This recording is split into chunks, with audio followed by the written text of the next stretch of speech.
Hello students, এবার তোমাদের সামনে নিয়ে এসেছি আমাদের আরেকটি পার্ট, তার নাম হিউম্যান জিনোম প্রজেক্ট।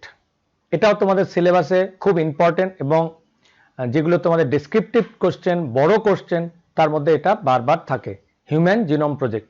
এটাকেও তোমাদের সামনে আমি যতটা পারি ইনফরমেটিভ ওয়েতে নিয়ে আসার চেষ্টা করব এবং হিউম্যান জিনোম প্রজেক্ট তোমাদের আশা করি খুব ভালো লাগবে। সবার প্রথমে হিউম্যান মানে তো আমরা জানি, জিনোম তার নলেজ একবার দিয়ে দিচ্ছি, তোমাদের আরেকবার দিচ্ছি। এবং প্রজেক্ট বিষয়ে ব্যাপারটা একটা প্রকল্প, বাংলায় প্রকল্প বলে, ইংরেজিতে প্রজেক্ট তোমরা জানো, শর্টে HGP বলা হবে। What is genome? জিনোম হচ্ছে কোন অর্গানিজমের হ্যাপ্লয়েড নাম্বার অফ ক্রোমোজোমের মধ্যে মোট যতগুলো জিন থাকে তাকে বলা হয় জিনোম। এবার সেই জিনোম তাকে কেন এটাকে হিউম্যান জিনোম প্রজেক্ট বলা হচ্ছে সেটা তোমাদের সামনে আমি একটুখানি ডেসক্রাইব করি, তাহলে গোটাটা বুঝতে পারবে যে আমরা কোনভাবে এটাকে তোমাদের সামনে রেখে দেব। ঠিক আছে, তো হিউম্যান জিনোম প্রজেক্টের মূল বিষয়টি তোমাদের সামনে আনার আগে জিনোম পার্টটাকে তো তোমাদের একটু বলেই দিলাম, তো তার আগে আমি বলে নেব যে জিনোমের কনসেপ্টটা কি জেনে নাও। যে কোনো অর্গানিজমের হ্যাপ্লয়েড নাম্বার অফ ক্রোমোজোমের মধ্যে গিয়ে আমরা পেয়ে যাই তাদের নাম্বার অফ কতগুলো জিন আছে। একটা হিউম্যান বিংয়ে জিনের নাম্বার আমি অলরেডি অনেকবার তোমাদের বলে দিয়েছি যে কতগুলো জিন আছে। আমরা এটার নাম্বার তো এখনো জানি না পারফেক্টলি, কখনো কোনোটা বাড়ছে কমছে, বাট অ্যাপারেন্টলি ধরে নিতে পারি আমরা প্রায় 37,030 জিন রয়ে গেছে। এতগুলো ক্যারেক্টার আমরা অলরেডি ছোট ছোট ক্যারেক্টার বিয়ার করে এগুলো জুড়ে গিয়ে একটা হিউম্যান তৈরি হয়ে যায়। এইটুকু আমরা জেনেটিক এর আগের চ্যাপ্টারগুলোতে বুঝেছি। আমরা যারা ডিপ্লয়েড অর্গানিজম তাদের মধ্যে একদম কমন দুটো, অর্থাৎ প্যারেন্টসের থেকে, বাবা থেকে এবং মা থেকে ওয়ান সেট আপ করে ক্রোমোজোম আসে এবং আমরা 2 সেট ক্রোমোজোম নিয়ে ডিপ্লয়েড হয়ে যাই। তাহলে এই ডিপ্লয়েড অর্গানিজমের মধ্যে একটা মা যেটা দেয় ঠিক সেরকমই একটা ক্রোমোজোম বাবাও দেয়। এবার তার মধ্যে যদি একটা লম্বা ক্রোমোজোম যদি হয়, তার সঙ্গে ঠিক একই রকম লেংথের আরেকটা ক্রোমোজোম আছে, আমাদের দরকার নেই দুটো ক্রোমোজোমকে স্টাডি করবার। আমাদের তার যে কোনো একটা ক্রোমোজোমকে স্টাডি করলে আদার ক্রোমোজোমটা তার মতো করে আমরা বুঝে নিতে পারি। অর্থাৎ নাম্বার ওয়ান পেয়ার জিনের মধ্যে একটা পেয়ারের দুটোকেই স্টাডি করার দরকার আছে কি না, একটা স্টাডি করলেই হয়। তাহলে আমাদের হিউম্যান ক্রোমোজোমের কতগুলো স্টাডি করব? আমাদের 46টা ক্রোমোজোম আছে। 46 এর হাফ করলে অর্থাৎ 23 পেয়ার্স আছে। সে 23 পেয়ার্সের মধ্যে 23টা পেয়ার, মাত্র 23টা ক্রোমোজোম নিয়ে যদি আমরা স্টাডি করে ফেলি, তাহলে আমাদের অর্থাৎ জিনোমের যদি স্টাডি করি, তাহলে আমাদের জিনোমের মধ্যে যতগুলো জিন আছে সেই জিনগুলোকে আমরা ম্যাপিং করব, জিনগুলোকে আইডেন্টিফাই করব, কোন জিন কার জন্য রেসপন্সিবল। এটাই হচ্ছে হিউম্যান জিনোম প্রজেক্টের কিন্তু একটা মেন মোটো।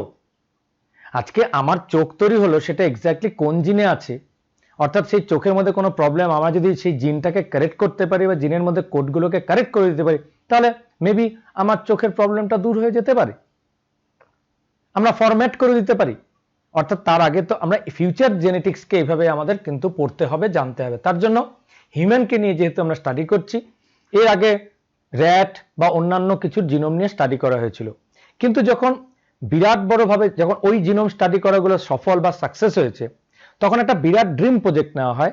তাহলে হিউম্যানেরও যে জিনোম আছে, অর্থাৎ 23টা ক্রোমোজোমে যতগুলো জিন আছে, সেই জিনগুলোকে নিয়ে যদি তার লোকেশন, তার কোডিং, তার কেমন হবে চেহারা, সবগুলো জেনে নিতে পারি, তাহলে কিন্তু আমি খুব ইজিলি সেই কোডগুলোকে আমি আমার মতো করে মডিফাই করতে পারি, মেডিসিনে কাজে লাগতে পারে। তার উদ্দেশ্যে কিন্তু তাহলে জিনোমটাকে বোঝা গেল। এবার একটা মজাদার কথা বলি, হিউম্যান জিনোম প্রজেক্টে how many chromosomes were used? এটা খুব ইম্পর্টেন্ট প্রশ্ন। অনেকেই আনসার করে 23 chromosomes were involve. Actually not. Why not? কারণ হিউম্যান যে স্পিসিস, তার মধ্যে দেখা যায় মেল অ্যান্ড ফিমেলের মধ্যে, মেলের মধ্যে আরেকটা এক্সট্রা ক্রোমোজোম পেয়ে যাই, তার যে ওয়াই ক্রোমোজোম। তাহলে যদি একটা ফিমেলের থেকে আমরা সমস্ত জিনোমটা নিয়ে নিই, মানে 23 ক্রোমোজোম নিই, okay, no problem, including X chromosome, 22 plus X, that is 23 chromosome আমার পেয়ে গেলাম। কিন্তু তাহলে what about the Y chromosome?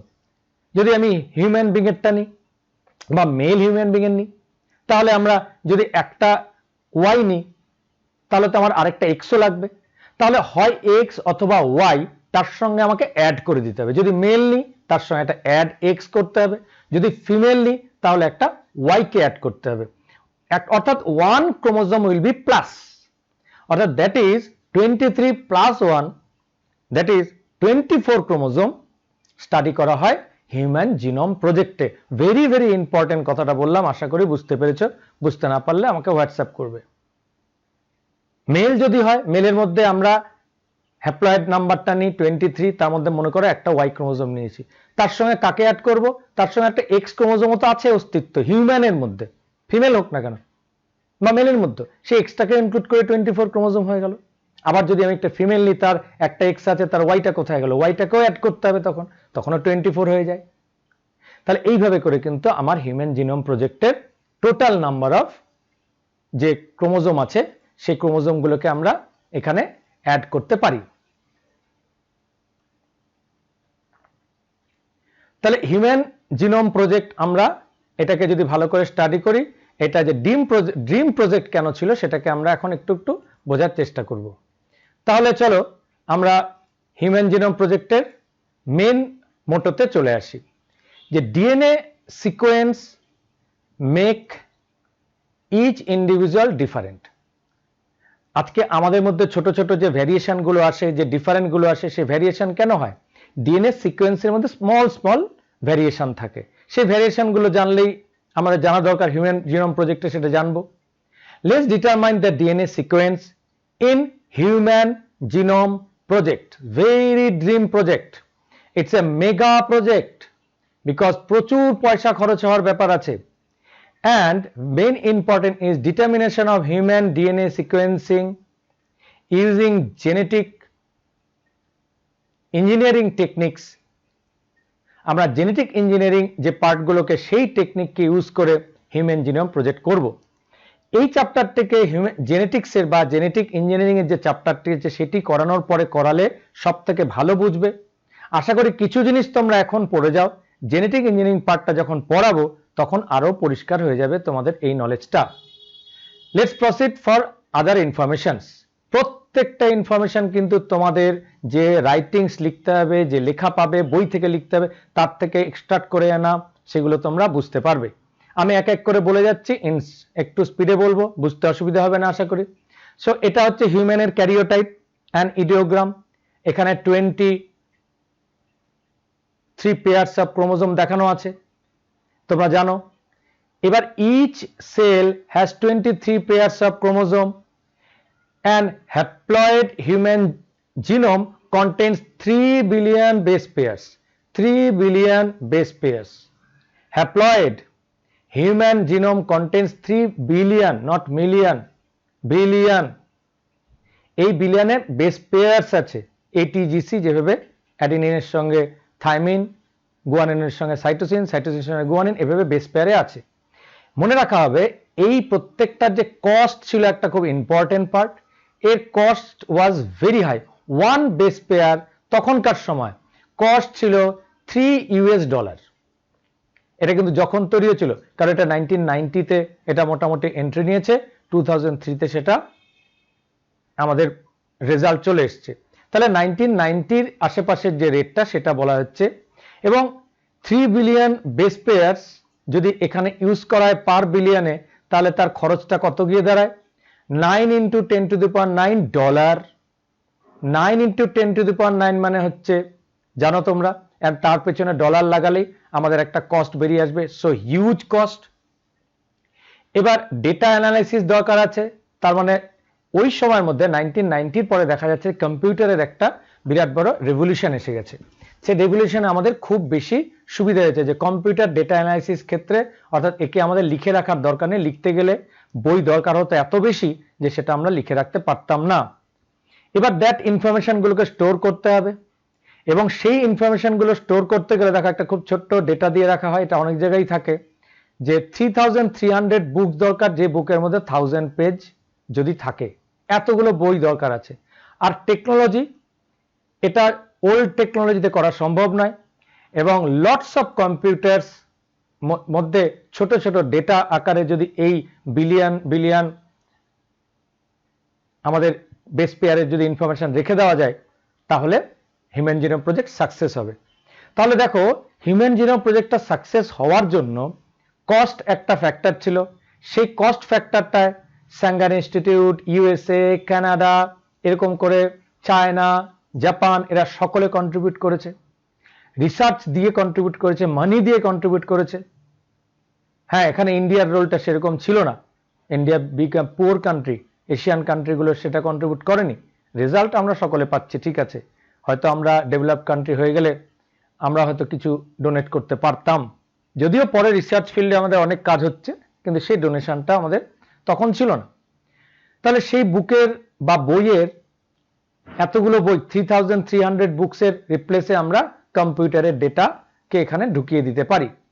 তাহলে চলো, এটা ছিল প্রজেক্টের একটা মেন বাধা, সেগুলোকে দূর করে আমরা এগিয়ে গিয়েছি। এখন goals of human genome project, এটাও কিন্তু খুব একটা ইম্পর্টেন্ট পয়েন্ট তোমাদের এক্সামিনেশনের জন্য আসে। গোলগুলো কি? What are the goals? লক্ষ্য। Identify the genes in human DNA, human ডিএনএতে কোথায় কতগুলো জিন আছে। Determine sequence of 3 billion base pairs, সেই বেস পেয়ারগুলো ঠিক কেমন হবে, কার পরে কে হবে, অ্যাডিনিন, থাইমিন, গুয়ানিন, সাইটোসিন কিভাবে সেজে আছে, that form that DNA. Store ইনফরমেশনগুলোকে স্টোর করা যাতে করে পরে কাজে লাগে। একটা হিউম্যান বিং এর যদি ওই একটা ইনফরমেশন হয়, সেই ইনফরমেশনটা আরেকটা ডিজিজড হিউম্যানের ইনফরমেশনের সঙ্গে আমরা মিলিয়ে দেখতে পারি, বা ডিসফাংশনিং অর্গানের সঙ্গে মিলিয়ে দেখতে পারি। সেটা মিলিয়ে যদি আমরা ঠিক করে দিতে পারি এমব্রায়োনিক কন্ডিশনে, অথবা অ্যাডাল্ট অবস্থায় অন্য কোনো ভেহিকেলের বা ক্যারিয়ারের সাহায্যে সেই হিউম্যান বিংকে আমরা ট্রিট করতে পারি, তাহলে মেডিকেল ফিল্ডেও একটা বিরাট বড় কাজে লাগবে। হিউম্যানের প্রত্যেকটা কোডকে আমরা জেনে ফেললাম, সেই কোডকে আমরা রিপেয়ার করে ফেলতে পারবো। অ্যান্ড লাস্টলি ডেটাকে অ্যানালাইসিস করতে পারবো। ডেটা অ্যানালাইসিস অনেক রকম।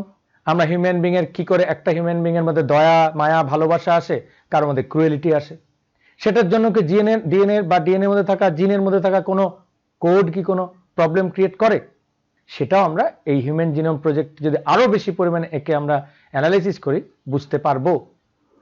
হিউম্যান জিনোম প্রজেক্টের মেথোডোলজির ক্ষেত্রে দুটো একদম তোমাদের আমি মুখস্থ করতে বলে দুটো পয়েন্ট, এটা এক্সামের কিন্তু খুব আসে। একটা আসে হচ্ছে দুটো পয়েন্ট, একটাকে বলা হয় ইএসটি আর একটাকে বলা হয় এসএ। দুটোর মানে কি আমি তোমাদের সামনে একটু বুঝিয়ে দেওয়ার চেষ্টা করছি। ইএসটি ফুল মিনস এক্সপ্রেস সিকোয়েন্স ট্যাগ। এক্সামের জন্য কিন্তু খুব ইম্পর্টেন্ট টার্ম এটা বলছি, এক্সপ্রেসড সিকোয়েন্স ট্যাগ। এখানে কিরকম করা হয়? শুধুমাত্র এক্সপ্রেসড এমআরএনএ গুলোকেই কনসিডার করা হবে, অর্থাৎ এখানে হোল ডিএনএ, হোল এমআরএনএ গুলোকে কনসিডার করা হয় না। অর্থাৎ ব্যাপারটাকে একটু শর্ট করে নিয়ে আসবার জন্য, মানে কি নাটশেলে কোনো একটা কিছু করা, হোল স্টাডি নয়, একটা ছোট্ট সংক্ষেপে স্টাডি করা, এটাকে সংক্ষেপ। Express sequence tag to identify gene that are expressed as mRNA, আর যেগুলো এমআরএনএ এক্সপ্রেস করে না সেই পার্টগুলোকে বাদ দিয়ে দেওয়া, সেটা হচ্ছে এক্সপ্রেস সিকোয়েন্স ট্যাগ, অর্থাৎ শর্টে ব্যাপারটাকে সেরে দেওয়া। আর আরেকটা হচ্ছে sequence annotation, it's a very important. পুরো সিকোয়েন্সকে আমি অ্যানোটেট করে দেবো, সিকোয়েন্স অ্যানোটেশন এসে to sequence all the genes both coding and non coding genes. আমি আগেই বলেছি আমাদের ডিএনএর মধ্যে সব পার্ট কোড করে না, এমআরএনএ তে এক্সপ্রেস করে না। এমআরএনএ এক্সপ্রেস যারা করবে তারা কোডিং, আর যারা করবে না তারা নন কোডিং পার্ট।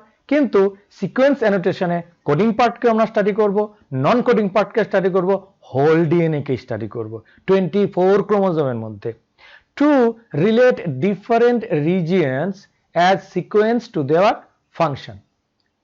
এবার অনেক সময় হয় কি, এই যে সিকোয়েন্সটা টোটালটা করলে একটা কি হবে, অনেক সময় সিকোয়েন্সের এরিয়াটা সামান্য অদল বদল হয়ে যায়, যার জন্য দুটো হিউম্যান বিং এর মধ্যে চেহারার ডিফারেন্স হয়ে যায়, দুটো অর্গানিজমের মধ্যে চেহারা, শুধুমাত্র তার সিচুয়েশন, কিছু সিকোয়েন্সের গন্ডগোলে, কোন সিকোয়েন্সের অ্যাবনর্মালিটি, টোটাল ডিএনএ কে নিয়ে স্টাডি না করলে আমরা করতে পারি না। তাই দুটো EST express sequence tag only যেটা এক্সপ্রেস করে এমআরএনএ দিয়ে, আর একটা সিকোয়েন্স অ্যানোটেশন হোল ডিএনএ কে নিয়ে আমরা স্টাডি করে দেব।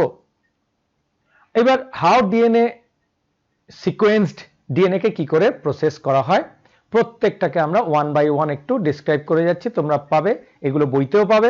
আমি 1 বাই 1 তোমাদের সামনে পড়িয়ে দিচ্ছি, তোমরা শুনতে পারবে, মনে করে যাও এবং ব্যাপারটা দেখে যাও। প্রথমে একটা ডিএনএ কে আইসোলেট করে যাওয়া হবে, যে কোনো গোটা কিভাবে ব্লাড নেব, ব্লাড স্যাম্পল নেব, যে কোনো একটা সেল নেব, ডাব্লিউবিসি সেল হতে পারে, নিউক্লিয়াস থাকতে পারে, সেখানে নিউক্লিয়াসকে আমরা স্টাডি করে দিই, তার ডিএনএ গুলোকে আমরা এক্সট্রাক্ট করে ফেলতে। ডিএনএ এক্সট্রাকশন তোমরা তোমাদের বিভিন্ন স্কুলে তোমরা করো, এভাবে ডিএনএ এক্সট্রাকশন করাটা খুব একটা কঠিন কাজ না, ডিএনএ এক্সপ্রেস করে দেওয়া হলো। এরপরে কনভার্টেড ইনটু, সেকেন্ড পয়েন্টে কনভার্টেড ইনটু স্মল ফ্র্যাগমেন্টস।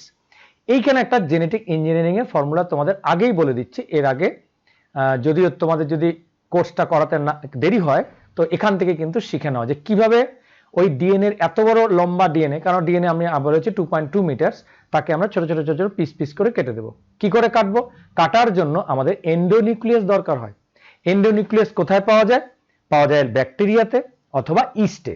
ব্যাকটেরিয়ার নাম হচ্ছে ব্যাকটেরিয়াল আর্টিফিশিয়াল ক্রোমোজোম, আর ওয়াইএসি ইস্ট আর্টিফিশিয়াল ক্রোমোজোম। এটা কিন্তু এক্সামে প্রচুর পরিমাণে আসে, bacterial artificial chromosome and yeast artificial chromosome. এই ক্রোমোজোমের মধ্যে দিয়ে এদেরকে ইউজ করা হয় এবং ছোট ছোট ফ্র্যাগমেন্টে ভেঙে দেওয়া হয়। অ্যাম্প্লিফিকেশন, এবারে আমরা এটাকে ওই ছোট ছোট পার্টগুলোকে যে পাওয়া গেছে তাকে আমরা অ্যাম্প্লিফাই করব, মানে বড় করব। যে কোডগুলো ছোট ছোট টুকরো করা কোডগুলো পেয়েছি, সেই কোডগুলোকে হ্যান্ডেল করা খুব অসুবিধে বা কাজে লাগানো যায় না, তখন তাকে পিসিআর বলে একটা কপি মেশিন, জেরক্স টাইপের, অর্থাৎ কোডিং এর জেরক্স, ওই স্মল স্মল পার্টের হিউজ বড় নাম্বার করে দেবো, ম্যাক্সিমাম নাম্বার করে দেবো, যাকে বলা হয় পিসিআর। আজকে ইউজ করা হয় পিসিআরটা। আজকে এই করোনা পরিস্থিতিতে তোমরা জানো পিসিআর এর কথা, অর্থাৎ করোনার যদি একটা ছোট্ট ডিএনএ আরএনএ টুকরো থাকে, সেটাকে পিসিআর এর মধ্যে দিয়ে আমরা হোল লট অফ আরএনএ বানিয়ে ফেলতে পারি। সেই আরএনএটাকে যখন আমরা কেমিক্যাল দিয়ে ট্রিট করব, সেই আরএনএ ঠিক মতো রেজাল্ট দেবে। কাজে পিসিআর কিন্তু একটা ম্যাগনিফাইং টেকনিক, অর্থাৎ ডিএনএ স্মল ফ্র্যাগমেন্টকে ম্যাগনিফাই করা হয়, polymerase chain reaction. Fragments সিকোয়েন্সড with DNA sequence, অর্থাৎ এই যে ছোট ছোট ফ্র্যাগমেন্টস গুলোকে নিয়ে সেগুলো ডিএনএ এর সঙ্গে মিলিয়ে মিলিয়ে মিলিয়ে মিলিয়ে দেখা হয় যে কোন অংশের সঙ্গে কোন ডিএনএটি মিলছে।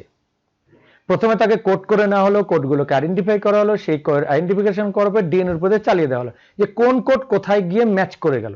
তাহলে সেই কোডটা আমি আগেই যখন জেনে নেব এই কোডটির সঙ্গে এই এক্সপ্রেশন রিলেটেড, সেই এক্সপ্রেশনটা আমার ডিএনএ এর কোন পার্টে গিয়ে ম্যাচিং করে খাপে খাপ লেগে যাচ্ছে, সেটা দিয়ে আমার ডিএনএ সে কয় নম্বর, 7 নম্বর কি 14 নম্বর কি 21 নম্বর ডিএনএ তে আছে কিনা বা কোন জিনে আছে, সেই জিনটাকে আমরা আইডেন্টিফাই করব এবং সেই জিন will be universal for every human being.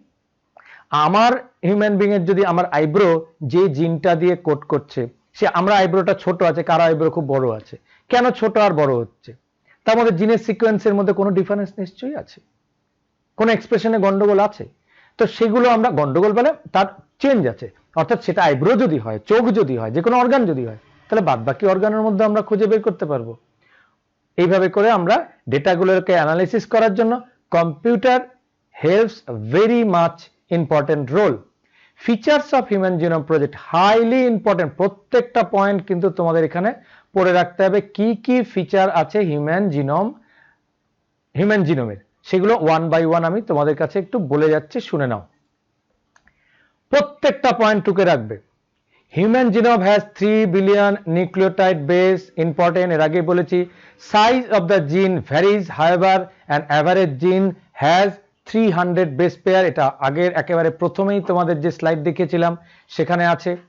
Total number of জিন ইজ অ্যাপ্রক্সিমেট 30,000, কেউ কেউ 37,000 আমি প্রথমে বলে দিয়েছিলাম।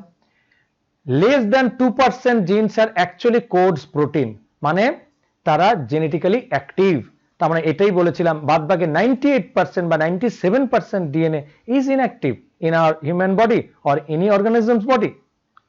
সবকটা যদি এক্সপ্রেস করে যেত কি হতে আমরা তা জানি না, ওভার এক্সপ্রেসিভ হয়ে হয়তো অন্য কোনো একটা রেজাল্ট দেখা দিত। এখানে আমরা 99% genes are similar among the human, প্রত্যেকটা হিউম্যান বিং এ, অর্থাৎ আমি যে কথা বলছি বা তোমরা যারা শুনছো প্রত্যেকের মধ্যে জিন 99.99% সেম সেম অ্যান্ড সেম। তাহলে কেন দেখতে তুমি আমি আলাদা? তার কারণ ওই যে ছোট্ট একটা একটা 0.001% যে ডিফারেন্স আছে তার মধ্যে সিকোয়েন্স একটা ছোট্ট ডিফারেন্স আছে, যার জন্য ওইটাই ভ্যারিয়েশন ক্রিয়েট করে। তা নইলে আমার চোখ এখানে তো আরেকজনের চোখ মাথার উপরে হয়ে যেত, তা তো হয় না। তার জন্য 99% সিমিলার হচ্ছে প্রত্যেকটা ডিএনএ আমার তোমার, অর্থাৎ আমাদের মানুষদের মধ্যে। কিন্তু সেই জিনগুলোর মধ্যে ক্যারেক্টারিস্টিক মধ্যে 2% অনলি অ্যাক্টিভ, বাকি 98% or 97%, 2 to 3% jeans R active, বাকিগুলো কখনো জেনেটিক্যালি এক্সপ্রেসই করে না। A lot of sequence are repeated, প্রত্যেকটা সিকোয়েন্স যেগুলো আছে সেগুলো রিপিট করে। আমাদের এই সিকোয়েন্সগুলো একটা জিনিস আছে, সিকোয়েন্সগুলো ছোট হোক ছোটটার রিপিট হবে, বড় হলেও বড়টার রিপিট হবে। যদি ধরো আমার বডিতে একটা এটিজিসি একটা কোড আছে, রিপিটেড কোড, এটিজিসি এটিজিসি এটিজিসি রিপিটেড কোড। এবার তোমার বডি যে শুনছো তার মধ্যে এটিজিসি টিটি ধরে নিলাম, এটিজিসি টিটি এই হচ্ছে একটা সিকোয়েন্স, এটা তোমার বডিতে আছে, বাট সেম সেটা আবার রিপিটেড সিকোয়েন্স আছে। এই যে সিকোয়েন্সগুলো একটু আলাদা আলাদা হয় কোন পার্টে, যদি নন কোডিং পার্টে থাকে তাহলে তো কোনো আমরা চেহারা তো ডিফার করবে না, কারণ কিছু কিছু ডিএনএ কোডিং করেন, এটা আমরা যখন ডিএনএ ফিঙ্গারপ্রিন্টিং পড়বো তখন বুঝবে। নন কোডিং পার্টে থাকা ডিএনএ সিকোয়েন্সে কোনো যদি চেঞ্জ হয়, সেই চেঞ্জ হলে কিচ্ছু যায় আসে না। আমাদের কোডিং পার্টের জিনটাই কিন্তু 98% আমাদের ডিসিমিলার, অর্থাৎ ইনঅ্যাক্টিভ। আমাদের মাত্র 2% যে অ্যাক্টিভ জিন আছে সেই জিনটাই আমাদের 99% ইকুয়াল। 2% এর মধ্যে 99%, কথাটা ভুল বুঝো না। অর্থাৎ আমাদের টোটাল ডিএনএ এর মাত্র 2% অ্যাক্টিভ, এই 2% অ্যাক্টিভের মধ্যে 99% আর সিমিলার, মাত্র 0.1% ডিসিমিলার। আর যেগুলো ইনঅ্যাক্টিভ ডিএনএ এর পার্টে আছে, ইনঅ্যাক্টিভ ডিএনএ এর পার্টে থাকা তার মধ্যে যে সিকোয়েন্সগুলো আছে সেই সিকোয়েন্সগুলো হিউম্যান টু হিউম্যান ভ্যারি করে, যেটা ডিএনএ ফিঙ্গারপ্রিন্টিং এ তোমাদের দেখাবো। Numbers of gene in a chromosome varies, একটা ক্রোমোজোমের নাম্বার অফ জিন সেটা ভ্যারি করে দেয় অর্গানিজম টু অর্গানিজমে। and functions of more than half of the genes are yet to be discovered, এখনো পর্যন্ত ডিসকভার করা বাকি আছে যে কতগুলো জিন চলবে। এভাবে আমাদের জেনেটিক এক্সপ্রেশনটা কন্ট্রোলড হয়। এবার আমরা হিউম্যান জিনোম প্রজেক্টের তোমাদের কিছু স্লাইড দেখাবার চেষ্টা করি, সেখানে তোমরা বুঝতে পারবে। চলো তোমাদের সামনে এখন একটা হিউম্যান জিনোম প্রজেক্টের একটা ছোট স্লাইড শো তোমাদের সামনে রাখি। হিউম্যান জিনোম প্রজেক্ট কিছুটা বুঝতে পারবে স্লাইড শো। দেখো এখানে একটা ডিএনএ আছে, ডিএনএ অনেকগুলো কপি, আরো অনেক কপি, আরো অনেক কপি। এই কপির মধ্যে যা ল্যাঙ্গুয়েজে কথা বলা হয় তার মধ্যে adenine, thymine, guanine, cytosine common language. এগুলো নিউক্লিওটাইড শুধু ডিএনএ মধ্যে এই 4টে ল্যাঙ্গুয়েজের খালি সিকোয়েন্সগুলো ডিফার করে। এই সিকোয়েন্সগুলো যে কোনো বডির পার্ট, অ্যানিম্যাল টিস্যু সেটা নেওয়া হয়, হার্ট, লাংস এগুলো সব তৈরি করে। 2003-তে এসে আমাদের তার অ্যাক্টিভিটিটা আমাদের সামনে এসেছিল। 2 ডেকেডস থেকে এটা চলে আসছিল। দেখো $3 বিলিয়ন এখানে অলমোস্ট খরচ হয়েছে। এইভাবে করে আলটিমেটলি আমাদের ডিএনএ সিকোয়েন্স করা হয়েছে। সেই সিকোয়েন্সটা কিভাবে করা হয়েছে তোমাদের সামনে আনি। দেখো একটা নিউক্লিয়াস, তার মধ্যে উলের দলার মতো এত সব ডিএনএ আছে। এই ডিএনএ গুলোকে ছোট ছোট ফ্র্যাগমেন্ট করা হয়, এর আগে বলেছিলাম। এই ফ্র্যাগমেন্টগুলোকে ম্যাগনিফাই করার পরে আমরা এটিজিসি সিকোয়েন্সগুলো পাই। দেখো হোল লট অফ, সেগুলোকে আমাদের যদি বইতে লিখে রাখতে হয় তাহলে এটা অনেক বই লাগে, আগেই বলেছিলাম। এবারে কি করে হিউম্যান জিনোম প্রজেক্টে কিভাবে প্রসেসটা করা হয় সেটা আমরা দেখে নেব। এখানে হিউম্যান বিং নেওয়া হয়, মেল ফিমেল, তাদের মধ্যে থেকে ব্লাড ক্যালকুলেশন করে সেল নেওয়া হয়। সেই সেলের মধ্যে থেকে আমরা ডিএনএ ফ্র্যাগমেন্ট ক্রোমোজোম নিয়েও সেই ক্রোমোজোমগুলো ম্যাগনিফাই করে ইনফরমেশনগুলো এখান থেকে নেওয়ার চেষ্টা করি। The instruction that are coded are long threads of DNA called, আমরা জানি যে এগুলোকে ডিএনএ বলা হয়। একটা মেইন স্ট্রাকচারে চলে আসে যেটাকে ক্রোমোজোম বলি। The information is contained in the sequence of the bases, তোমরা জানো এটিজিসি সেই বেস, সেগুলো আমরা জেনে নিয়েছি। অল দ্য বেসেস এইভাবে রাখা হয়েছে। বেসগুলো কটায়, এই যে ক্রোমোজোম জিনোমে, অর্থাৎ হাফ, ডাবল ছিল এই হাফ, অর্থাৎ ডাবল থেকে এই হাফ নেওয়া হলো। এইভাবে নিয়ে তাদেরকে আমরা এইভাবে ক্যালকুলেট করে যাই। একটা লেংথে কথা, যে কোনো ফার্স্ট 1 নম্বর জিনে কি থাকে, প্রচুর পরিমাণে বেস পেয়ার, দেখো বেস পেয়ারের নাম্বারটা কত বেড়ে গেছে, এতগুলোকে নিয়ে আলটিমেটলি আমাদের বেড়ে যায় কত, এই যে নাম্বারটা চলে আসছে, ইট কন্টেইনস দেখো 3 বিলিয়ন ডিএনএ লেটার্স, তাই এদেরকে আমরা বেস পেয়ার বলে থাকি। প্রত্যেকটা এক থেকে একদম এক্স এবং ওয়াই ক্রোমোজোম অবধি আমাদের কাউন্ট করা হয়।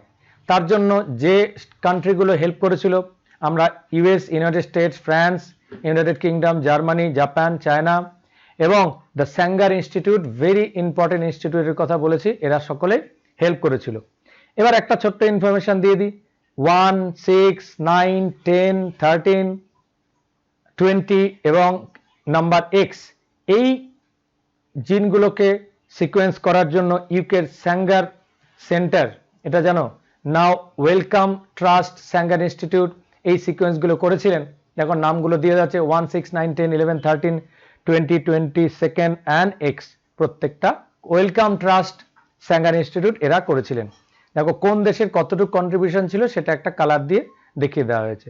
কিভাবে করা হয়, দেখো একটা ডিএনএ পুরো ক্রোমোজোম নেওয়া হয়, তার একটা স্মল পার্টকে নেওয়া হচ্ছে, স্মল পার্ট, সেই পার্টগুলোকে আমরা ভেঙে ছোট ছোট করছি, সেগুলোকে আবার ছোট ছোট পার্টে ভাগ করছি, কি দিয়ে, এন্ডোনিউক্লিয়াস দিয়ে, সেই পার্টটাকে আরো নেওয়া হলো, সেটাকে আরো ছোট ভাগ করা হলো, করতে করতে সব শেষে একদম ডিএনএ কোডিং অবস্থায় চলে আসা হলো, ঠিক আছে। এবং এই যে ব্লাড স্যাম্পল নিয়ে লটস অফ কান্ট্রিতে ছোট ছোট টেস্ট টিউবে করে পাঠিয়ে দেওয়া হয় এবং এক একটা ক্রোমোজোমের এক একটা দেশ, এক একটা কান্ট্রি তাকে সিকোয়েন্স করে দিয়ে আলটিমেটলি ফ্র্যাগমেন্ট করে দিয়ে ব্যাকটেরিয়াল ডিএনএর মধ্যে জেনেটিক ইঞ্জিনিয়ারিং মাধ্যমে, এটা তোমাদের জেনেটিক ইঞ্জিনিয়ারিং যখন বোঝাবো তখন, এখনো জেনেটিক ইঞ্জিনিয়ারিং ছাড়া এটা বুঝতে পারবে না, এই ইকোলাই অর্থাৎ প্রোক্যারিওটিককে নিয়ে তার মধ্যে ঢুকিয়ে, মনে রাখবে দুটো অর্গানিজম, এখানে রিকম্বিনেন্ট ডিএনএ টেকনোলজি ইউজ করা হয়েছে, হিউম্যানের জিনকে ইকোলাইয়ের মধ্যে দিয়ে পিসিআর এর মাধ্যমে তাকে ম্যাগনিফাই করে দিয়ে আলটিমেটলি প্রত্যেকটা কম্পিউটার বিভিন্ন দেশে পাঠিয়ে কম্পিউটারে ডেটা এন্ট্রি মাধ্যমে কম্পিউটারের মধ্যে ডেটাগুলোকে নিয়ে আলটিমেটলি আমাকে হিউম্যান জিনোম প্রজেক্টের এই যে এইভাবে অনেকটা কোড, বার কোডের মতো কতগুলো ছবি দেখতে পাওয়া যায়, সেই ছবিতে ডেটাগুলো রাখা হয়েছে, এটা ইন্টারনেটে অ্যাভেলেবেল থাকে অনেক সময়। এবারে এই এটিজিসির কোডগুলোকে একদম একই টাইপ অফ লেটার, কিন্তু পারফেক্ট লেটারে কোন কোডিংটা কমপ্লিট হয়ে গেছে, কিন্তু হিউম্যান বিং এর কোন অর্গান বা কোন অ্যাক্টিভিটি বা কোন এনজাইম কোন পার্টটাকে ডিনোট করে সেটা কিন্তু রিসার্চ আজও চলছে এবং কন্টিনিউয়াস এটা আরও চলে যাবে। এবং হিউম্যান জিনোম প্রজেক্টের মাধ্যমে আমরা মেডিসিন ফিল্ডে, রিসার্চ ফিল্ডে, হিউম্যানের ডেভেলপমেন্টের ফিল্ডে আরও অনেক কিছু আমরা অবদান রেখে যেতে পারবো। এটার গুড ব্যাড সমস্ত কিছুই থাকবে, ডিজাইনার বেবি থেকে শুরু করে এগুলো এখানে এই হিউম্যান কোডিং জানার পরেই আমরা করতে পারবো, অথবা আজকের দিনে দাঁড়িয়ে যে করোনা ভাইরাস আমাদের প্রবলেম করছে সেই করোনা ভাইরাসের কোডিংটাও আমরা এইভাবেও করতে পারি, সেই কোডিং করে নিয়ে আমাদের ডিএনএ কোন পার্টে গিয়ে তারা লেগে যাচ্ছে, তার সঙ্গে তার খাপে খাপ তারা মিলে যাচ্ছে, যার জন্য কোনো অর্গানিজমের মধ্যে করোনা ডেভাস্টেটিং হচ্ছে, কারো ক্ষেত্রে হচ্ছে না, সেগুলো কিন্তু এই হিউম্যান জিনোম প্রজেক্টের থেকেও আমরা অনেক রকম হেল্প পেতে পারি। শুধু এটা মনে রাখবে একটা কোনো হেল্প নয়, হিউম্যান অর্থাৎ জিনের যদি সবকটা কোড একদম যদি আইডেন্টিফাই করে ফেলতে পারি, যেরকম আমাদের কম্পিউটার চলে 0 and 1 এর কোডিং এর বেসিসে, কোডিং জানা থাকলে আমরা একটা যে কোনো অ্যাপ তৈরি করে ফেলতে পারি, সেরকম হিউম্যানও আমরা তৈরি করে ফেলতে পারবো যদি হোল কোডিং আমাদের জানা থাকে।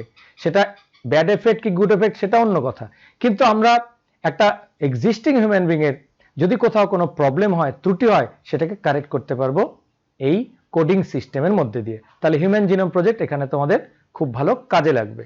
তাহলে চলো হিউম্যান জিনোম প্রজেক্ট তোমাদের কাছে আজকে আমরা শেষ করে দিলাম। চলো আজকে আমরা শুরু করি পলিমারেজ চেইন রিঅ্যাকশন, একটা শর্ট ওভারভিউ তোমাদের সামনে তুলে ধরি। পিসিআর বা পলিমারেজ চেইন রিঅ্যাকশন মানেটা কি? এর আগেই যেমন তোমাদের ক্লাসগুলোতে আমি বলেছিলাম যে ছোট ছোট ফ্র্যাগমেন্ট, তার ডিএনএ ফ্র্যাগমেন্ট হতে পারে, আরএনএ ফ্র্যাগমেন্ট হতে পারে, সেগুলোকে কাজের সুবিধার জন্য যখন আমরা ম্যাগনিফাই করি বা বড় করে তুলি তাকে আমরা বলি পলিমারেজ চেইন রিঅ্যাকশন। তাহলে let's proceed. It is a technique used to make multiple copies of segment of DNA of interest, অর্থাৎ যে ডিএনএটাকে আমি কাজ করব সেটা কোনো একটা স্যাম্পল হতে পারে, ডিএনএ ফিঙ্গারপ্রিন্টিং এর স্যাম্পল হতে পারে, সবকিছু হতে পারে। Generation in a large amount of copies from a small initial sample. DNA fingerprinting এর পরে তোমাদের পড়াবো, সেক্ষেত্রে পিসিআর এর কাজটাও এখানে হেল্প করতে পারে। তাহলে চলো আমরা এই পরেটা দেখি। পলিমারেজ চেইন রিঅ্যাকশনের আরেকটা ইম্পর্টেন্ট পয়েন্ট হচ্ছে amplification of DNA segments make possible the detection of pathogenic virus, bacteria, identifying individual DNA fingerprinting and several specific researches involving DNA manipulation. এই সবকটা কাজে আমরা পিসিআর কে ইউজ করতে পারি। তোমাদের সামনে ছোট একটা স্লাইড শো এর মাধ্যমে রাখি। সাপোজ এটা একটা স্যাম্পল আছে, এই স্যাম্পলটিকে আমরা তার থেকে ডিএনএ পেতে পারি। ডিএনএ এক্সট্রাক্ট করে দিয়ে অনেক রকম টেকনিক আছে। এবার আমরা গ্রিন কালারের একটা target DNA, whole DNA is not our target, small part of the DNA or gene may be a target, তাকে পিসিআর মেশিনের মধ্যে রাখা হবে। পলিমারেজ চেইন রিঅ্যাকশন করে সেই স্মল ফ্র্যাগমেন্ট অফ ডিএনএ সিকোয়েন্সটাকে আমরা ম্যাগনিফাই করে নেব এবং সেগুলোকে থাউজেন্ডস অফ কপিস করে নিয়ে তাকে আমরা রিসার্চ ফিল্ডে কাজে লাগাবো। এটা হচ্ছে পলিমারেজ চেইন রিঅ্যাকশনের একটা মেন মোটো। এবার তাকে করতে গেলে আমাকে কি কি রিকোয়ারমেন্ট লাগবে সেটা দেখি। প্রথমেই লাগে একজন থার্মাল রিসাইক্লার। এই যে মেশিনটি দেখছো, একটা ছোট্ট স্মল মেশিন, ইট ক্যারিজ আউট টেম্পারেচার সাইক্লার, অর্থাৎ একটা লার্জ টেম্পারেচার। এই টেম্পারেচার থার্মাল সাইকেল মানে কি, টেম্পারেচারকে আপ অথবা ডাউন করে বা ইন্টারমিডিয়েট করে দিয়ে পলিমারেজ চেইন রিঅ্যাকশনের সাইকেলগুলো কমপ্লিট করা হয়। কেন, বিষয়টা তোমাদের সামনে একটু বুঝিয়ে দেওয়ার চেষ্টা করি। আমাদের হিউম্যান বিং বা যে কোনো অর্গানিজমের ক্ষেত্রে আমরা নিয়ার অ্যাবাউট 45-40 ডিগ্রি সেলসিয়াস সহ্য করতে পারি, কারণ আমরা ডিএনএ রেপ্লিকেশনের মধ্যে ডিএনএ স্ট্রাকচারে দেখেছিলাম যে ডিএনএ দুটো স্ট্র্যান্ড সবসময় উইক হাইড্রোজেন বন্ড দিয়ে লেগে থাকে এবং এখানে ডিএনএর ওই উইক হাইড্রোজেন বন্ডগুলোকে হেলিকেজ, গাইরেজ এরা আমাদের এগুলোকে ব্রেকআপ করতে সাহায্য করে। তো সেই ব্রেকআপটা কিন্তু ওরা করছে, কিন্তু সেখানে টেম্পারেচার লাগছে না। কিন্তু যদি আমরা টেম্পারেচারকে ইনক্রিজ করে দিই, ইনক্রিজ করে দিলে উইক হাইড্রোজেন বন্ড কিন্তু অটোমেটিকলি সেপারেট আউট হয়ে যায়, সেটাকে ডিনেচারেশন বলা হয়। এবং যদি আবার ডিএনএ মলিকিউলকে আবার টেম্পারেচারের মধ্যে নিয়ে আসা হয় ছোট টেম্পারেচার, তাকে রিনেচারেশন বলা হয়। কিন্তু আমাদের বডিতে টেম্পারেচার ইনক্রিজ এবং ডিক্রিজ করে এই ডিনেচারেশন রিনেচারেশন করা যায় না। তার জন্য কিছু এনজাইম কাজে লাগে, যাদের নাম আমরা হেলিকেজ এনজাইমের কথা আগেই আমরা জেনেছিলাম। কিন্তু আমাদের আর্টিফিশিয়ালি যখন ডিএনএ কে সেপারেট করতে হবে, তখন সেক্ষেত্রে কিরকম একটা কিছু পলিমারেজ এনজাইম লাগে। সেই পলিমারেজের মধ্যে সব থেকে ইম্পর্টেন্ট পলিমারেজ এনজাইম হচ্ছে ট্যাক পলিমারেজ, থার্মাস অ্যাকুইফিসেন্স। খুব ইম্পর্টেন্ট নাম, এটা কিন্তু ইম্পর্টেন্ট নাম তোমাদের বলে দিলাম। থার্মাস অ্যাকুইফিসেন্স নামে একটা পলিমারেজ এনজাইম ডিএনএ পলিমারেজ করে, যেটা কিনা আর্কি ব্যাকটেরিয়া থেকে নেওয়া হয়েছে, যার টেম্পারেচার টলারেন্স ইজ ম্যাক্সিমাম। এবারে আমরা যদি ডিএনএ কে আমরা সেপারেট আউট করে দিই, টেম্পারেচারকে বাড়িয়ে, ডিএনএর একটা টেমপ্লেট দরকার আছে ডিএনএ রেপ্লিকেট করতে গেলে, পিসিআর করতে গেলে, সেই একটা টেম্পারেট তার মধ্যে পলিমারেজ যদি ট্যাক পলিমারেজকে ইউজ করা হয়, রাদার দেন আমাদের হিউম্যান বডিতে যে পলিমারেজ 3 ইউজ করা হয় সেটা না করে আমাদের যদি ট্যাক পলিমারেজ ইউজ করা যায়, সেই ট্যাক পলিমারেজ হাই টেম্পারেচারে সে পলিমারাইজ করতে পারে। সেটা কিন্তু একটা ব্যাকটেরিয়া থেকে নেওয়া একটা পলিমারাইজ এনজাইম, বুঝতে পেরেছো? সেটা হিউম্যানের পলিমারেজ এনজাইম না।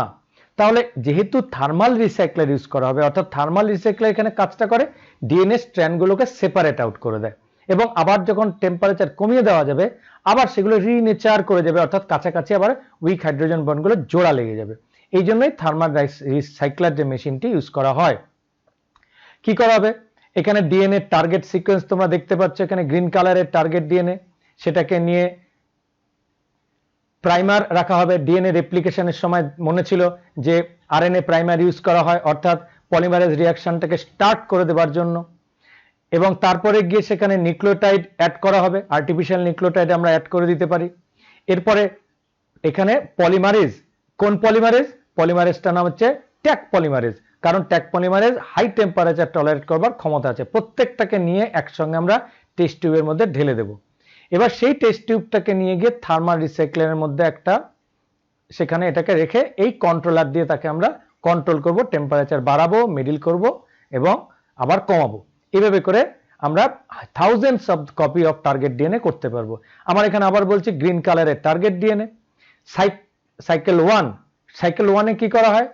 তাদের ডিনেচার করা হয়। আগেই বলেছিলাম ডিএনএটাকে ভেঙে ফেলা হবে, দুটো ভাগে ভাগ করা যাবে, অর্থাৎ মাঝখানে হাইড্রোজেন বন্ডগুলোকে ভেঙে দেওয়া হবে। 95 ডিগ্রি কে করছে? থার্মাল রিসাইক্লার, সাইকেল 1-এ। এরপরে অ্যানিলিং বলে একটা টার্ম আছে, অ্যানিলিং এ দেখো টেম্পারেচারটা বেড়ে আছে, ডিএনএ ডিনেচার করে গেল, ডিনেচার করে যাওয়ার পরে টেম্পারেচারটাকে এবার পলিমারেজ আসলো, পলিমারেজ এসে এখনই কিন্তু কাজ করতে পারবে না, কে লাগবে, প্রাইমার লাগবে। দেখো প্রাইমার লেগে যাবে, প্রাইমার গুলো আরএনএ প্রাইমার লেগে গেল, ফ্রি নিউক্লিওটাইড লেগে গেল। এবার আরএনএ প্রাইমার, যে আরএনএ প্রাইমার লেগে যাবে এরা একটা করে ছোট্ট আরএনএ প্রাইমার পরে পলিমারেজ এসে দুই দিক থেকে দুটো নতুন করে ডিএনএ সিকোয়েন্স তৈরি করে দিল।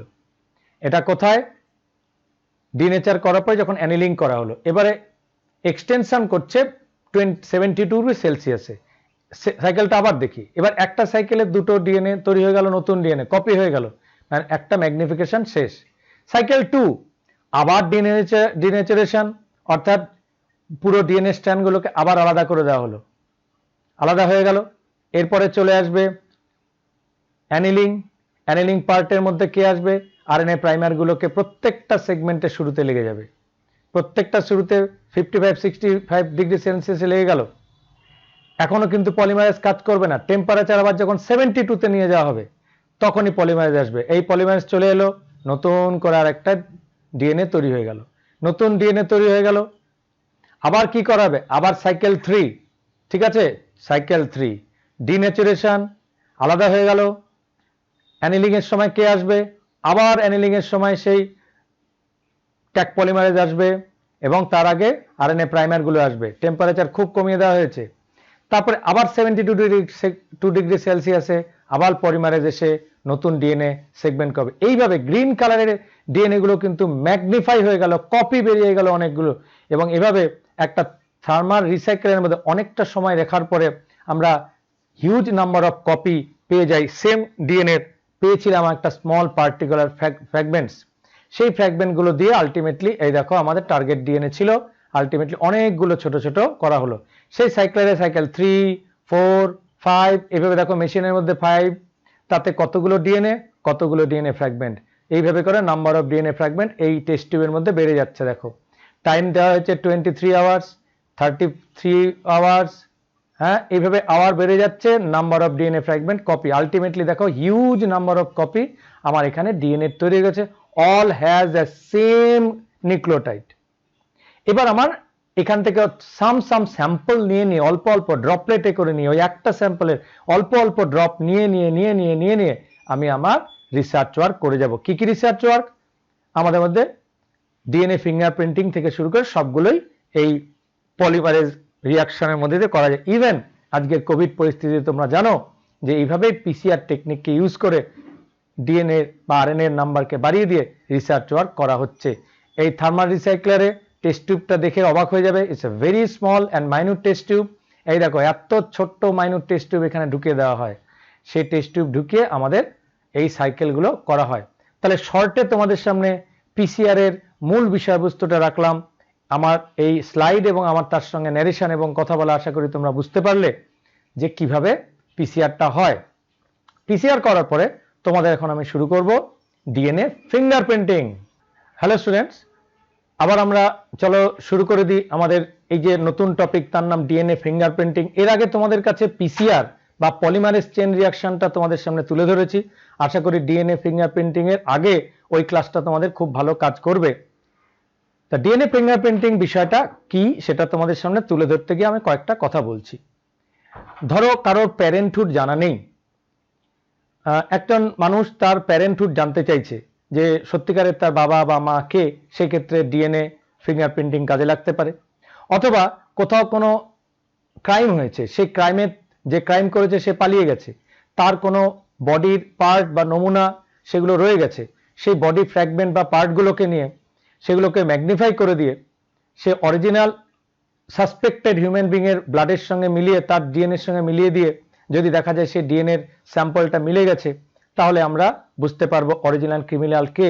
এভাবে whole lot of technique use করে আমাদের ডিএনএ ফিঙ্গারপ্রিন্টিং এর কাজ করা যায়। ডিএনএ ফিঙ্গারপ্রিন্টিং কেন এলো সেটা তোমাদেরকে আগে বলে দিই। যখন ডিএনএ ফিঙ্গারপ্রিন্টিং আসেনি 1984 এর 85 এর আশেপাশে, তার আগে যখন ক্রিমিনাল বা ক্রাইম ধরা হতো, তখন আমাদের শার্লক হোমসের গল্পে আমরা ক্রাইমে পড়ি, সেখানে কিছু পাউডার ছিটিয়ে দিয়ে আমাদের হাতের ফিঙ্গারপ্রিন্টিং যে সমস্ত জায়গায় ক্রাইম হয়েছে বা সেই জায়গায় তাদের যে ক্রিমিনাল যারা, তাদের ফিঙ্গারপ্রিন্টিং গুলো নিয়ে তাদের সঙ্গে অরিজিনাল সাসপেক্টেড ফিঙ্গারপ্রিন্টিংকে মিলিয়ে দেওয়া হতো, দেখতো যে সেই ফিঙ্গারপ্রিন্টিং মিলিয়ে দিয়ে দুটো অর্গানাইজার অর্থাৎ ক্রিমিনালকে চেনবার একটা প্রচেষ্টা বা চেষ্টা করা হতো।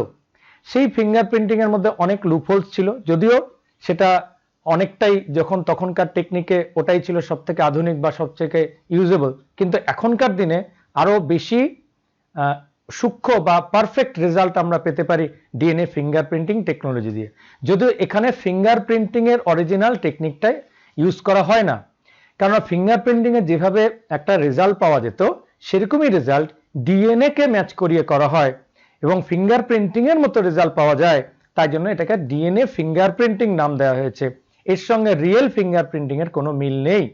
রিয়েল ফিঙ্গারপ্রিন্টিং এর শুধু এইটুকু মিল যে ক্রিমিনাল বের করতে গিয়ে যে ফিঙ্গারপ্রিন্টিং এর ছাপ নেওয়া হতো সেটা এখানে ইউজ করা হয়েছে।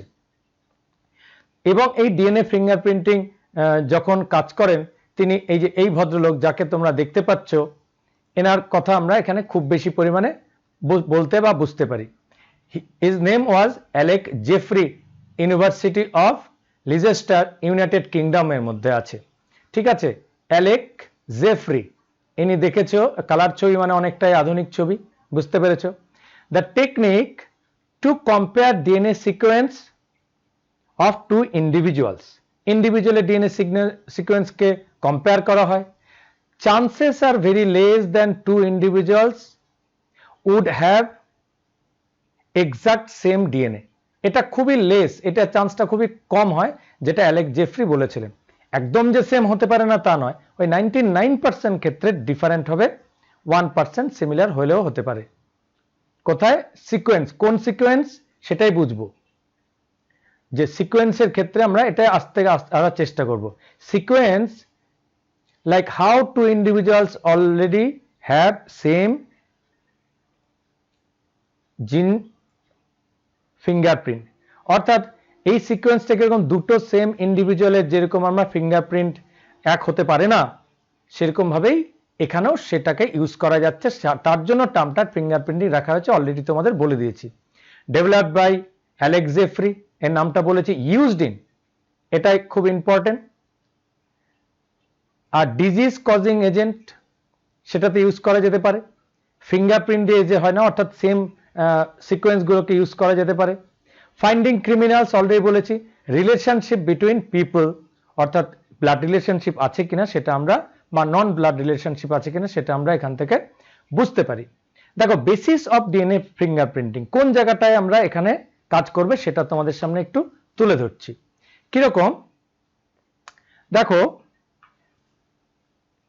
এখানে আমরা বলবো basis of DNA fingerprinting A sequence which do not code for protein for the basis of DNA fingerprinting, এই জায়গাটা সব থেকে ইম্পর্টেন্ট। আমি এতক্ষণ তোমাদের অনেকগুলো প্রিভিয়াস ক্লাসে অলরেডি বলে দিয়েছি, আমাদের মধ্যে দুটো হিউম্যান বিং এর জিনের, আমাদের জিনের মধ্যে যারা এক্সপ্রেস করে সেখানে কিন্তু 98% সিমিলারিটি আছে, কিন্তু যারা এক্সপ্রেস করে না এমন ডিএনএ আছে সেই জায়গাগুলোকে আমরা ইম্পর্টেন্ট দিই না, সেগুলো আমাদের যেভাবে থাক না কেন আমাদের কোনো ডিফার করবে না। এবার অ্যালেক জেফ্রি করেছেন সেগুলো নন এক্সপ্রেসিভ যে ডিএনএ সেই পার্টগুলোকে উনি এখানে টার্গেট করেছেন। সেই টার্গেটের মধ্যে দেখেছেন যে কোডিং পার্টগুলো সেম। দেখো এইখানের দুটো অর্গানিজম, এখানে একটা দুটো তিনটে চারটে সমস্ত অর্গানিজমের এটা কোডিং পার্ট, এটা কোডিং পার্ট, উনি কোডিং পার্টগুলোকে ছেড়ে দিয়েছেন, জাস্ট লিভ করে দিয়েছেন। উনি নিয়েছেন কোনটা? নন কোডিং পার্ট। এখানে আমি দেখাচ্ছি দিস আর দ্য নন, এই যে রেড কালার দেখায় এই নন কোডিং পার্টটাই কিন্তু অ্যালেক জেফ্রির এখানে সবচেয়ে দরকারি জিনিস, যেটা আমাদের অনেকেরই বডিতে আছে, সেগুলো আমাদের এক্সপ্রেস করে না।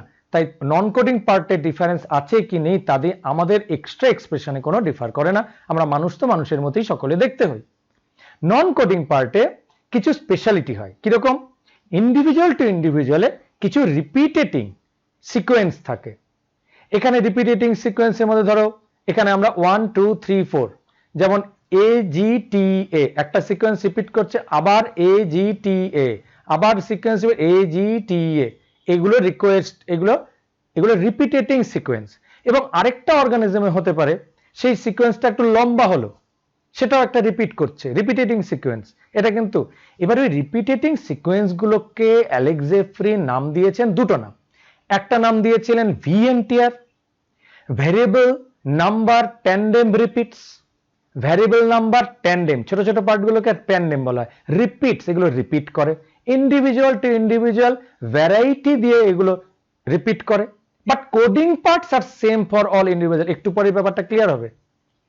আর এছাড়াও একেবারে আধুনিক ডিএনএ ফিঙ্গারপ্রিন্টিং আরো স্মল স্মল পার্টগুলোকে দেখেছেন রিপিট করছে, সেগুলোকে বলেন এসটিআর বা short tandem repeats. VNTR is also used for DNA fingerprinting, and STR, that is small tandem repeat, short tandem repeat, সেটাকেও ইউজ করা হয় ডিএনএ ফিঙ্গারপ্রিন্টিং টেকনোলজিতে। কোন জায়গায়? Non coding part of the DNA. বারবার non coding part of the DNA. Coding পার্টের সঙ্গে আমার কোনো যোগাযোগ নেই। নন কোডিং পার্ট দিয়ে তো আমি তুমি সবাই একই রকম দেখতে হচ্ছি। নন কোডিং পার্টটাই ডিফার করে ইন্ডিভিজুয়াল, এবং যাদের সঙ্গে ব্লাড রিলেশন থাকে তার সঙ্গে ওই নন কোডিং পার্টটারও সিমিলারিটি দেখা যায়, সেটাই আমরা লক্ষ্য করব। এখানে আমরা দুটো এক্সাম্পল দিয়ে তোমাদের সামনে রাখবো। দেখো কি করা হয়। এখানে তিনজন নেওয়া আছে, সন, ফাদার এবং স্ট্রেঞ্জার। স্ট্রেঞ্জার মানে সেখানে নানা রকম স্ট্রেঞ্জার হতে পারে, তারা ক্লেম করতে পারে অনেক কিছু। দেখো একটা জিনিস দেখে নাও, এই যে এখানে বিরাট বড় করে এই যে কোডিং পার্ট, এই যে সেম লাইনে তিনটে ইন্ডিভিজুয়ালি এক কোডিং পার্ট, সেম লাইনে, এখানে লাইনটা একটু এলোমেলো হয়েছে তবুও বলছি সেম পার্ট, ধরুন অলমোস্ট সেম, কিন্তু নন কোডিং পার্টে এগুলো ডিফারেন্ট। এর এই অর্গানিজম, এই অর্গানিজম, তিনজন অর্গানিজমের নন কোডিং পার্টটা কিন্তু দেখছো সিকোয়েন্স। এই দুজন যেহেতু সন অ্যান্ড ফাদার, তাদের কোডিং পার্টের ট্যান্ডেম রিপিট গুলোর মধ্যে একটা সিমিলারিটি আছে। ট্যান্ডেম রিপিট পার্টে একটা সিমিলারিটি প্যাটার্ন দেখতে পাওয়া যাচ্ছে। কিন্তু হোয়ারএজ এই যে আজকে স্ট্রেঞ্জার বা যাকে আমাদের সঙ্গে রিলেশন, ফাদার সনের সঙ্গে রিলেশন নেই, তার কোডিং পার্টটার কিন্তু দেখো সিকোয়েন্স, এখানে যে ট্যান্ডেম রিপিট গুলো করছে তার রিপিটেশনটা আলাদা এবং সারা জীবন ধরে এরকম হয়ে থাকবে। এপাশে আবার ছোট হয়ে এসছে। এই যে ছোট এই পার্টগুলোকে নিয়ে ডিএনএ ফিঙ্গারপ্রিন্টিং করা হয়। কিভাবে করা হয় দেখো, এটার মধ্যেও কিন্তু সেই এর পরের একটা চ্যাপ্টার তোমাদের আরো ভালো করে বুঝতে হতো, সেগুলো ভালো করে আনবো, তখন আরো ভালো বুঝতে পারবে। আপাতত এটা একটু শিখে যাও কিরকম হবে। DNA samples are isolated and purified. কি করা হবে? ডিএনএ স্যাম্পল গুলোকে নিয়ে যাওয়া হবে ক্রাইম এরিয়া থেকে, সেকে পিউরিফাই করা হবে, পিসিআর দিয়ে ইনক্রিজ করা হবে। আগে আমরা বলেছি এসটিআর কে বের করা হবে, isolated by polymerase chain reaction, আগেই বলেছি পিসিআর দিয়ে। STRs are separated using electrophoresis. এবার ইলেকট্রোপোরোসিস দিয়ে কি করে সেপারেট করা হয় সেটা তোমাদের সামনে রাখছি, পরবর্তীকালে বায়োটেকনোলজিতে আরেকটু বেশি করে পড়াবো। আমাদের এখানে অলরেডি তিনজন ইন্ডিভিজুয়াল আমরা পেয়ে গেছি। এখানে আমরা পেয়েছি সন, এখানে পেয়েছি ফাদার, এখানে পেয়েছি একজন স্ট্রেঞ্জার। তিনজনেরই স্যাম্পল আমাদের কাছে আছে, ব্লাড স্যাম্পল। সেখান থেকে বের করা ডিএনএ ফ্র্যাগমেন্ট গুলোকে ছোট ছোট টুকরো করেছি। টুকরো আগে করে নেব কিরকম ভাবে, এসটিআর বা শর্ট ট্যান্ডেম রিপিট কি করে বের করব। অর্থাৎ প্রত্যেকটা স্যাম্পলের মধ্যে এন্ডোনিউক্লিয়াস ভরে দেব। এন্ডোনিউক্লিয়াসের কাজ হচ্ছে নির্দিষ্ট কোডিং দেখে তাদেরকে কেটে কেটে স্মল পার্টে টুকরো করে দেওয়া, কোনটা নন কোডিং পার্টগুলোকে। এবার যে প্রত্যেকটা ফ্র্যাগমেন্ট হয়ে গেল, সেই ফ্র্যাগমেন্টগুলোকে এখানে ছোট্ট ছোট্ট কতগুলো পিট বা গর্তের মতো আছে, ঠিক আছে। সেই পিট বা গর্তের মধ্যে নেগেটিভ, এখানে প্রত্যেকটা ডিএনএ নেগেটিভ চার্জ হয়। এই প্রত্যেকটা পিটে, আমি একটু কালারটা চেঞ্জ করে দেখেন, ছোট ছোট গর্তের মতো আছে, এগুলো পরে আরো ভালো করে বলবো। এই পিট বা গর্তের মধ্যে সেই ফ্র্যাগমেন্টেড পার্টগুলোকে নিয়ে বা ডিএনএ টুকরোগুলোকে নিয়ে ফেলে দেওয়া হয়, এবং এরপরে এখানে একটা নেগেটিভ চার্জ দেওয়া হয়। ডিএনএ নেগেটিভ চার্জের জন্য যে পাশে স্যাম্পল রাখা হয় সেখানে নেগেটিভ, এবং ডিএনএ এদিকে পজিটিভ চার্জ দেওয়া হয় নিচের কোণের দিকে, অর্থাৎ পজিটিভ উল্টো দিকটায়, অর্থাৎ এখান থেকে আমি ডিরেকশন এদিক থেকে এদিকে যাবে, ঠিক আছে। এইভাবে যত ইলেকট্রিক দিয়ে দেব, যত স্মল ছোট ছোট পার্ট হবে, স্মল ফ্র্যাগমেন্ট গুলো হবে, সেগুলো তত এগিয়ে যাবে। এগিয়ে গিয়ে ছোট ছোট পার্টগুলোকে আমরা কালেক্ট করে নেব। সেগুলো এলিউশন মেথড আছে, সেগুলোকে আমরা, এখানে ডিএনএ এর কোনো ছবি নেওয়া হবে না, অরিজিনাল ডিএনএ গুলোকে নেওয়া হবে, ঠিক আছে। বা ডিএনএ ছবিগুলোকে আমরা কাজে লাগাতে পারি, এবং এই ছবিগুলোকে কাজে লাগিয়ে দেখো ডিএনএ গুলোকে যখন এই স্মল স্মল পার্টগুলোকে যখন একটা নির্দিষ্ট টাইম বরাবর একটা ইলেকট্রিক দিয়ে দেওয়া যাবে, সেই ইলেকট্রিক দেওয়ার পরে যেগুলো হেভিয়ার পার্ট হবে সেগুলো নিচের দিকে থাকবে, যেগুলো হেভিয়ার হবে, আর যেগুলো লাইটার পার্ট হবে সেগুলো ক্রমাগত এগিয়ে চলবে, উপরের দিকে এগিয়ে চলে যাবে, কারণ আগে চলে যাবে দূরে। এই বলে এই অর্গানিজমটার একটা প্যাটার্ন তৈরি হবে। ধরো ছেলের একটা প্যাটার্ন তৈরি হবে, একটা প্যাটার্ন, এবং যে বাবা আছে তারও একটা প্যাটার্ন তৈরি হবে, এবং যে ক্রিমিনাল তার প্যাটার্নটা আলাদা হবে, কারণ তার স্মল ফ্র্যাগমেন্টগুলো আলাদা, এবং সেই ফ্র্যাগমেন্টগুলোর মধ্যে এক্স রে দিয়ে তার ফটোগ্রাফ নেওয়া হবে, সেই ফটোগ্রাফগুলো পাশাপাশি রেখে একদম পাশে রেখে মিলিয়ে দেওয়া হবে। সেগুলোকে মিলিয়ে দিয়ে ইলেকট্রিক কারেন্ট ইজ পাসড, আগেই বলেছিলাম, DNA through DNA, and heavier strands move slower than the lighter one, অর্থাৎ হেভিয়ার গুলো পেছনে পড়ে থাকবে, লাইটার গুলো এগিয়ে যাবে, যেটা তোমাদের বললাম। এইভাবে যে প্যাটার্নটা আসবে সেই প্যাটার্নটাকে মিলিয়ে দেখা হবে। যারা ক্লোজ রিলেটিভ হবে তাদের প্যাটার্নের মধ্যে সিমিলারিটি আসবে, যারা ক্লোজ রিলেটেড নয় তাদের মধ্যে সিমিলারিটি আসবে না। তোমাদের এই পার্টটাকে আমি আরেকবার আরেকটা স্লাইডে তোমাদের দেখাবো, দেখি সেটাকে তোমাদের কেমন লাগে দেখতে। এর আগে তোমাদের আমরা ক্রিমিনাল বা স্ট্রেঞ্জার পার্টটাকে এভাবে আমরা ডিসিমিলার করে আমরা বের করে ফেলতে পারবো। স্লাইডে পরে এটা দেখাবো। তোমাদের কাছে কিছু নোটের মধ্যে আমি এটা দিয়ে দিয়েছি যে কিভাবে ব্লাড স্যাম্পল কালেক্ট করা হয় এবং কিভাবে সেটা বেরিয়ে আসা হয়। এটা তোমাদের একটা দেওয়া আছে বিভিন্ন জায়গায়, বইতে পাবে। ব্লাড স্যাম্পল কালেক্ট করা হয়েছে, DNA part is extracted from blood cell. 3 নম্বরে পড়বে DNA is cut into fragments. 4 নম্বরে DNA fragments are separated out and to form different type of bands। এই যে এখানে ব্যান্ড করা হবে, কিভাবে করা হবে ব্যান্ডটা? the DNA bands pattern in the gel is transferred to a nylon membrane by a technique known as southern blotting। southern blotting দিয়ে DNA test করা হয়। মনে রাখবে এরকম বিভিন্ন ধরনের ব্লটিং আছে, নর্দার্ন ব্লটিং, ইস্টার্ন ব্লটিং। এবার প্রোটিন বের করা হয়, আরএনএ বের করা হয়, এই সমস্ত ব্লটিং দিয়ে বা সাদার্ন ব্লটিং দিয়ে ডিএনএ এর ছবি দিয়ে তার একটা প্যাটার্ন বের করা হয়। এই জায়গাটা রাখবে, খুব ইম্পর্টেন্ট, এটা মনে রাখবে।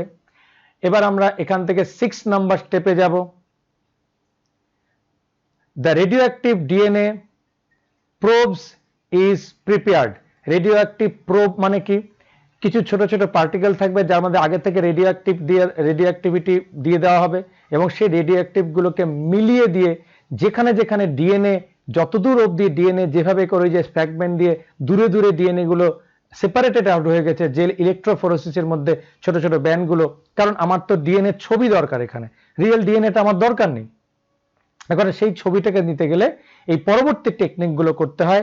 রেডিওঅ্যাক্টিভ ডিএনএ প্রোব ইউজ করা হবে যাতে সেই প্রোবের মধ্যে দিয়ে এক্সরে প্লেটের মধ্যে ছবিটা চলে আসে, নাইট্রোসেলুলোজ পর্দাতে নিয়ে যাওয়া হবে। এবার 7 নম্বর কি হচ্ছে? ডিএনএ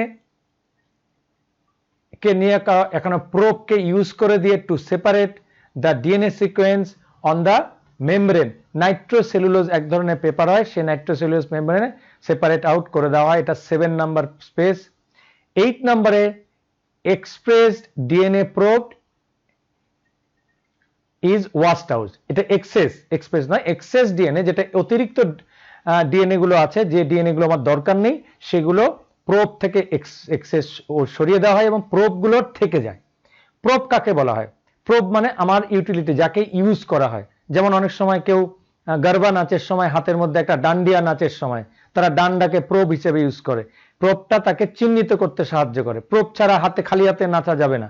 সেরকমই এখানে প্রোব গুলো থেকে যায় এবং এক্সেস ডিএনএ গুলোকে বের করে দেওয়া হয়। এবং সবশেষে দেখো, খুব ইম্পর্টেন্ট, 9 নাম্বার স্টেপে অ্যাট দিস স্টেজ, এই স্টেজের মধ্যে দ্য রেডিও অ্যাক্টিভ প্রোব, এখানে কি করা হচ্ছে?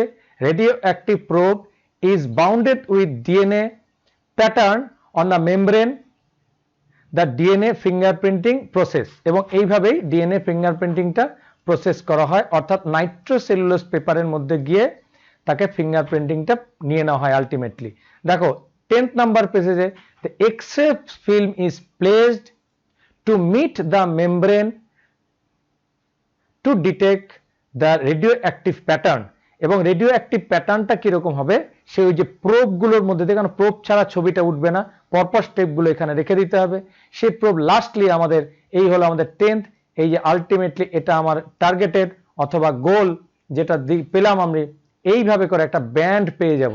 এই ব্যান্ডটাই হলো আমার এখানে কাজে লাগবে, ডিএনএটা কিন্তু এখানে কাজে লাগবে না। এই ব্যান্ডটাকে আমি ইউটিলাইজ করব ফার্দার রিসার্চের জন্য। এই ব্যান্ডটাকে পরপর প্রত্যেকটা ইন্ডিভিজুয়ালের আলাদা আলাদা আলাদা আলাদা ডিএনএ নিয়ে সেই ব্যান্ডগুলোকে বানানো হবে। সেই ব্যান্ডগুলোকে সবশেষে এবার অ্যানালাইসিস করা হবে পাশাপাশি রেখে, যারা রিলেটেড হবে, অর্থাৎ কোনো এক জায়গায় ক্রিমিনালাইজেশন হয়েছে, অর্থাৎ তার এখান থেকে একটা স্যাম্পল বেরিয়ে গেছে, এবার আমি সাসপেক্ট করেছি 10-12 জনকে, 10-12 জনের ব্লাড স্যাম্পল নিয়েছি, প্রত্যেকের স্যাম্পলের আলাদা করে ভিএনটিআর দিয়ে, নাইট্রোসেলুলোজ পেপার দিয়ে, ডিএনএ ছোট ছোট ফ্র্যাগমেন্ট টুকরো করে তার ফটোগ্রাফ করে এক্সরে দিয়ে তার ব্যান্ড বের করেছি।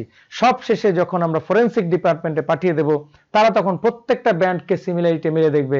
এবারে আমরা যেখান থেকে ক্রিমিনালাইজেশন হয়েছে বা যেখানে ক্রাইম হয়েছে, ক্রাইম পার্ট থেকে পাওয়া যে ডিএনএ সিকোয়েন্স পাওয়া গেছে, যে 8-10 জন আমার কাছে সাসপেক্ট পেয়েছি, তাদের সঙ্গে মিলিয়ে গিয়ে যদি ব্যান্ডগুলো মিলে যায় আননোয়িংলি, এবং সেটা সম্পূর্ণভাবে গোপনে করা হবে, মিলিয়ে গেলে আলটিমেটলি খুব সুন্দরভাবে আইডেন্টিফাই করা হয়ে যায় যে কে ক্রাইমটা করেছে।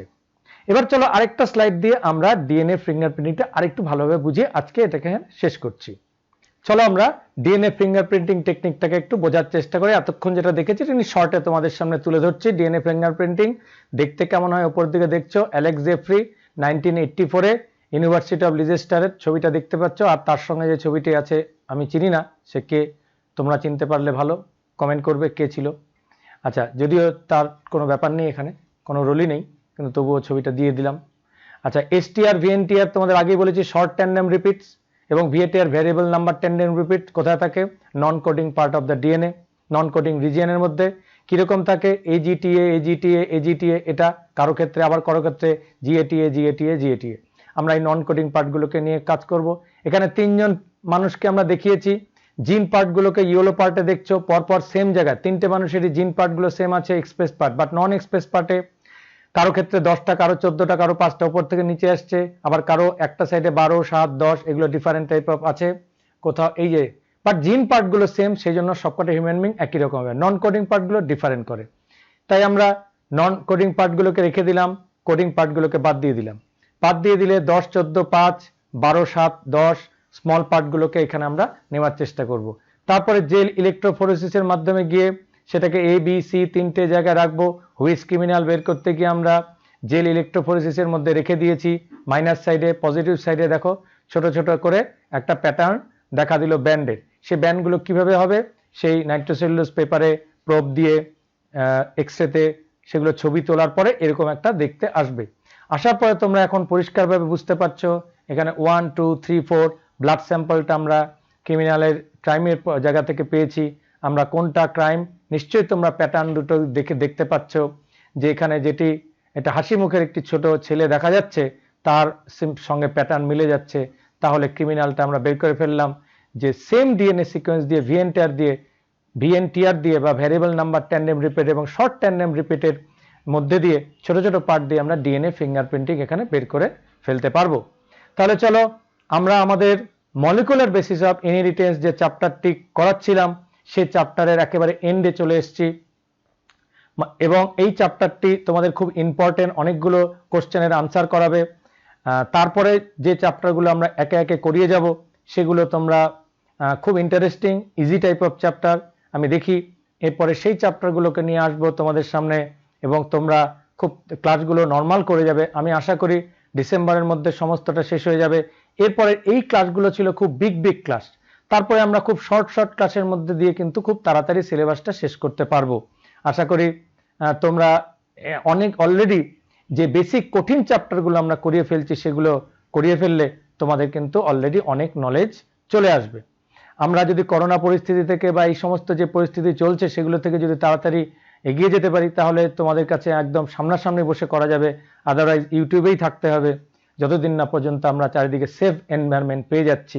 এই ক্লাসগুলো তোমরা করলে, এই ক্লাসগুলো করিয়ে আমার ভালো লাগে, আমার পরিশ্রম হয় ঠিকই, কিন্তু তোমরা যদি এই অনেকগুলো ক্লাস করে তোমরা সপ্তাহে এখন পাচ্ছ, সেই ক্লাসগুলোকে নিয়ে যদি তোমাদের নলেজ বেটার করতে পারো, আমি এখন বলতে পারি তোমরা যদি নর্মাল বিভিন্ন ধরনের যে কম্পিটিটিভ এক্সামের বইগুলো তোমরা দেখতে পারো তাহলে দেখবে প্রায় 40% কোশ্চেন অবধি তোমরা কভার করে ফেলতে পারো।